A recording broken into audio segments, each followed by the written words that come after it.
দুটি মেশিন আর নগদ ৬,০০০ টাকা পুঁজি নিয়ে ২০১৭ সালে ঢাকার কামরাঙ্গীরচরে টুপির কারখানা শুরু করেছিলেন সোমা আক্তার। বর্তমানে তাদের কারখানায় ১০ জন নারী শ্রমিক কাজ করছেন। দেশের বাজার পেরিয়ে বিদেশেও যাচ্ছে তাদের কারখানার টুপি। সব খরচ বাদ দিয়ে মাসে আয় করছেন ৭০ থেকে ৮০,০০০ টাকা। আমাদের দুইটা মেশিন ছিল, দুইটা মেশিন আর আমাদের পুঁজি ছিল মাত্র ৬,০০০ টাকা। সেখান থেকে আমরা শুরু করি। আল্লাহর রহমতে এখন ভালোই আছি। প্রোডাকশন যদি আমরা বেশি বাড়াই তাহলে ৭০-৮০,০০০ টাকা হয়। ২০১৭ সালে আল মামুনের সাথে বিয়ে হয় সোমা আক্তারের। আল মামুন তখন কামরাঙ্গীরচরের ছোট্ট একটি রুমে বসে টুপি সেলাই করতেন, কিন্তু সেই আয়ে তাদের সংসার চালানো খুব কষ্টকর ছিল। তখন সোমা আক্তার ভাবলেন স্বামীকে সহযোগিতা করবেন। সেই চিন্তা থেকেই কাজ শিখেন সোমা। স্বামীর পুরনো মেশিনের সাথে যোগ হয় সোমার একটি নতুন মেশিন।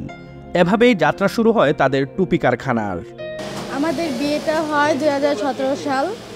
তখন আর কি আমাদের বেশি কিছু ছিল না, তখন ছিল আমাদের দুইটা মেশিন। তখন আমি আর আমার হাজব্যান্ড তখন কাজ করতাম। তখন আমাদের কাজ করার ফলে আমরা দেখলাম যে আমাদের দুজন দিয়ে হয় না, আমাদের আরেকটা লোক প্রয়োজন। তখন আমরা আরেকটা লোক নেই।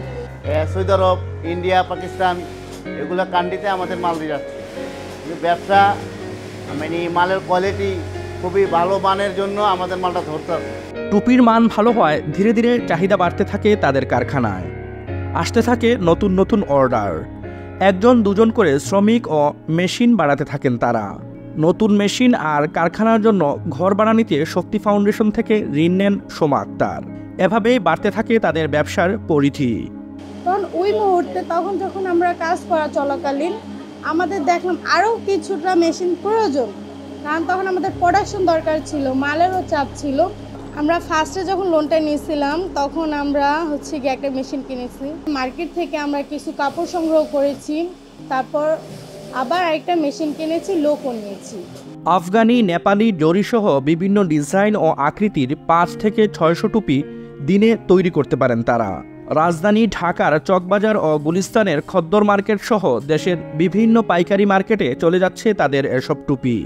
আর এখন করতেছে আপনার আফগানি, তারপরে জরি টুপি, তারপর কুচি, সেলাই, স্টার। আমরা প্রতিদিন ৬০০ টুপি নামাতে পারি, আর আগের তুলনায় এখন আমরা আলহামদুলিল্লাহ অনেক ভালো আছি। সোমা আক্তার বলেন, প্রতিটি স্ত্রীর উচিত তার স্বামীর পাশে দাঁড়ানো। একজন নারী চাইলেই তার ইচ্ছা ও সাহস দিয়ে নতুন কিছু করতে পারে, দেখতে পারে নতুন নতুন স্বপ্ন। আমি যেটা ভাবি যে প্রত্যেকটা নারীর উচিত তার স্বামীর সঙ্গে হেল্প করা। স্ত্রী যদি চায় যে না আমিও আমার স্বামীর সঙ্গে হেল্প করব, তাহলে আপনাদের মনের জোরটা দরকার এবং আপনার স্বামীর সাপোর্টটা দরকার। স্বামীর সাপোর্ট আর যদি মনের জোর থাকে, আমার মনে হয় না আপনার অন্য কিছুতে আটকাতে হবে।